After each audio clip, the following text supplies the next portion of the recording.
Bram Stoker's 1897 Gothic novel Dracula is arguably the novel that brought vampires into the mainstream, and the reason we have Twilight, The Vampire Diaries, and The Vampire Chronicles.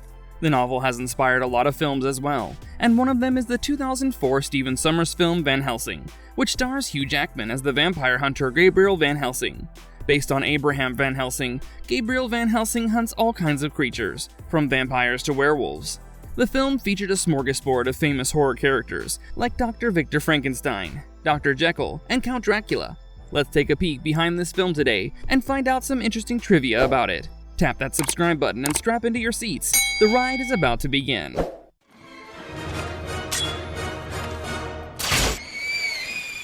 Number 1. Van Helsing's performance tanked the franchise.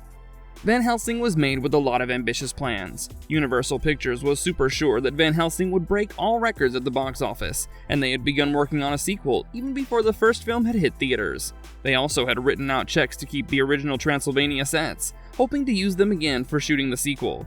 A whole franchise was planned around this film. Just a month before Van Helsing opened, Universal announced a TV series called Transylvania, with hopes of using the film's sets. The series was scheduled to drop on NBC in the fall of 2004. The show would feature a sheriff of the Wild West taken to Europe to kill some monsters, and would have occasional appearances by Hugh Jackman as Van Helsing. Unfortunately, Van Helsing did not perform up to expectations. It made over $300 million at the box office, against a budget of $160 million. Not bad, right? But the executives at Universal had charted even bigger returns, and were sorely disappointed. It didn't help that critics ruthlessly dressed down the film. 2 weeks after Van Helsing's release, the studio pulled the plug on the TV series. This is why the wise saying warns you not to count your chickens before they hatch.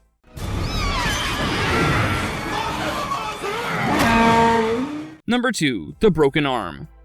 Hugh Jackman is a man known to do his own stunts. The Wolverine actor has shown time and again that he can carry an action sequence as seamlessly as he carries a tune. On par with the Corse, the man has sustained a lot of injuries for the sake of our entertainment. In Van Helsing, Jackman actually caused an injury. While shooting an action-packed scene, Jackman accidentally broke the arm of an extra. He later admitted that he was being lifted and propelled, which made it impossible for him to stop. He saw the guy crumple in front of him, but before he could apologize, the guy was gone. Jackman later found out that though the extra had sustained injuries, he was afraid of being fired or getting in the star's way. Thankfully, Hugh Jackman isn't an asshole like that. We hope the man's hand made a speedy recovery.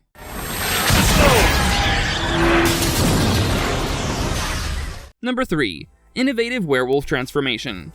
If I ask you to imagine a werewolf transformation scene, there's a pretty good chance that you'll imagine the same few scenes. A man hunches over as his spine curves to resemble a wolf's.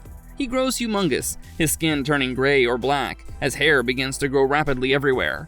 His pupils widen and his clothes tear away due to his massive body. Finally, he woos up at the sky.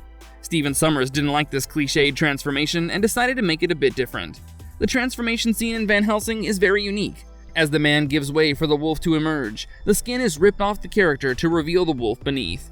Sommers planned it this way because he believed that the beast comes from within. Pretty fantastic thought, but it does lead to a lot of questions. How will the wolf transform back into a man? Will more skin ripping take place, or will the human skin develop over the wolf, ready to be ripped away for the next transformation?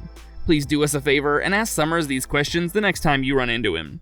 No other way. And I'm sorry about your father and brothers. I will see them again. Number 4. Kate Beckinsale almost lost out on the role.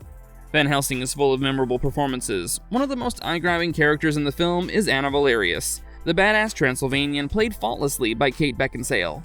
Beckinsale was the last person to be cast, and there's a good reason why. Sommers had decided on Beckinsale a long time ago for the role of Anna, but at the time of casting, Beckinsale was fresh off the sets of her 2003 film Underworld. Since Underworld was a dark gothic film that dealt with vampires and werewolves, just like Van Helsing, Sommers feared she would say no on account of the two projects being similar. Beckinsale's agent persuaded Sommers to send the script anyway and got Beckinsale's eyes on it. She was immediately taken by the role and signed on as Anna.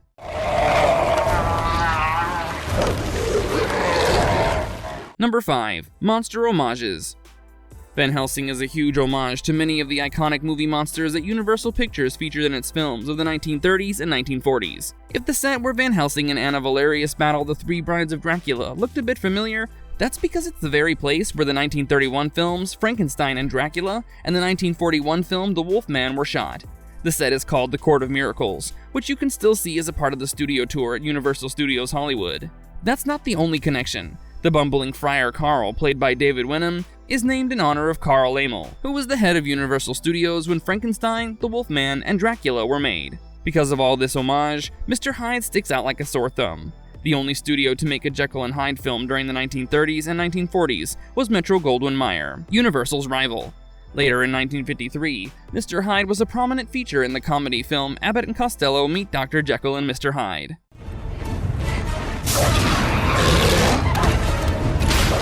Number 6. Not what the rumor said. A popular rumor at the time of the release of the film was that Van Helsing would be the direct sequel to the 1992 movie Dracula, and that Anthony Hopkins would be reprising his role as the much-loved character Abraham Van Helsing. There was no truth to this rumor, though, as Stephen Sommers had cooked up the plan for the film while he was out on vacation, just after shooting The Mummy Returns in 2001.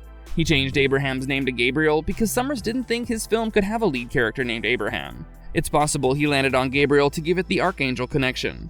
Another reason for the change in name was the production company needed the rights to the characters. An extra fun fact about Abraham Van Helsing, Bram Stoker actually named the character after himself, as Bram is a shortened form of Abraham.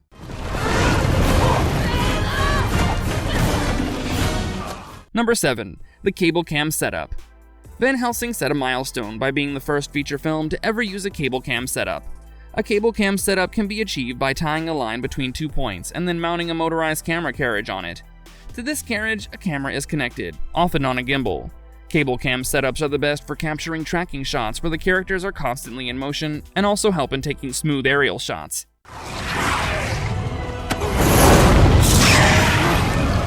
Number 8. Dracula did take a bride. While no romances in Van Helsing ended with a happy ending, there was one romantic couple that got their happy ending in real life.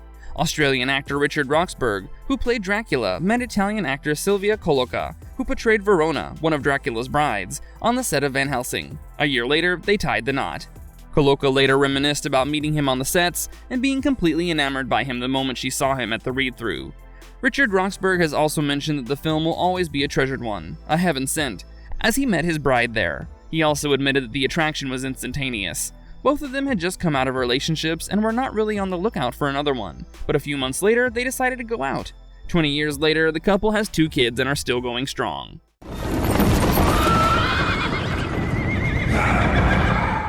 Number 9. Folkloric roots of Dracula's lackeys. Dracula's henchmen in the film are called the Dwergi or the Dwerger. These creatures are inspired by the folkloric Dwergar. There are many names that they are known by: brown men, bogles, and most famously, the Simonside dwarfs, as they're a race of dwarves mostly associated with the Simonside Hills of Northumberland.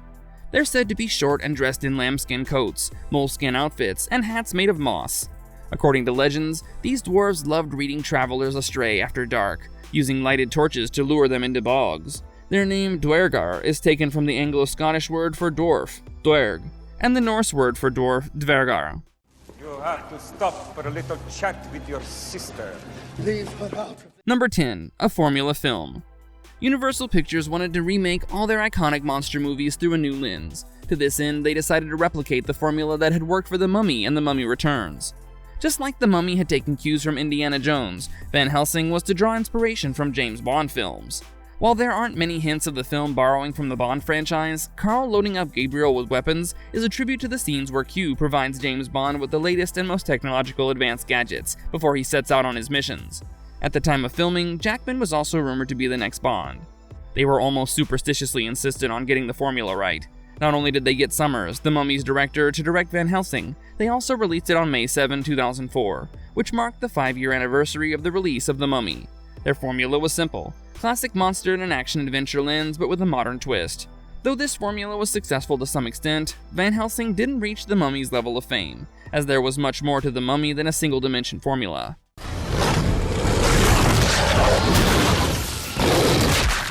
Number 11. The Many Roles of Shuler Hensley. Shuler Hensley, who played Frankenstein's monster, played a lot of roles on the sets of Van Helsing. For the role of Frankenstein's monster, he had to sit in the makeup chair every day for 6 long hours, and wear leg extensions that were a foot long, and had size 23 feet.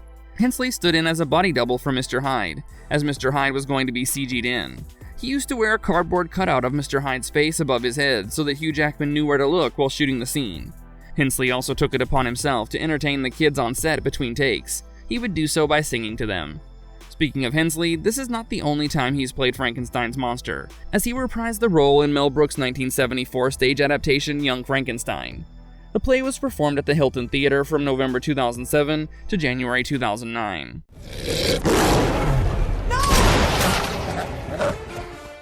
Number 12. Carl is not that short.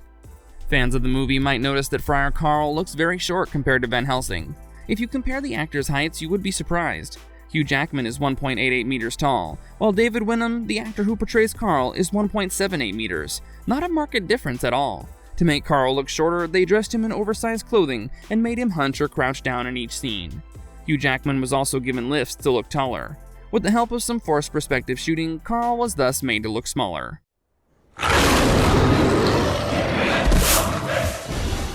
Number 13. The Musical Tie.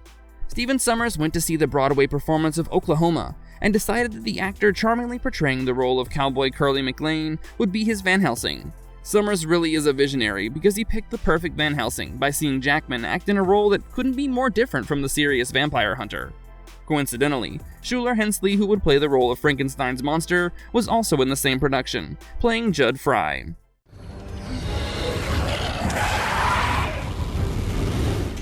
Number 14. The Dracula Reveal.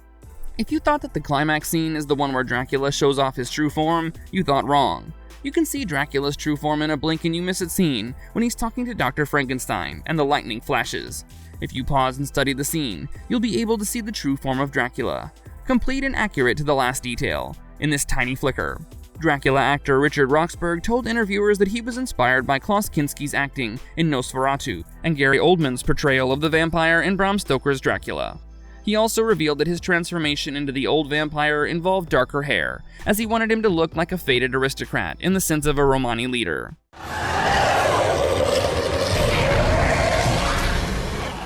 Number 15. The Reboot Saga. Talks of a reboot for the film have been ongoing since May 2012, when Universal Pictures confirmed the news. Originally, Roberto Orci and Alex Kurtzman had been tapped to produce the film, with Tom Cruise starring as the vampire hunter. Rupert Sanders was also rumored to be the director. When The Mummy released in 2017 starring Tom Cruise, neither fans nor critics responded positively. This pushed Universal Pictures to restructure their reboot plans. Nothing much has happened until December 2020, when Julius Avery was hired to direct and rewrite the script. Only time will tell if a Van Helsing reboot will reach theaters.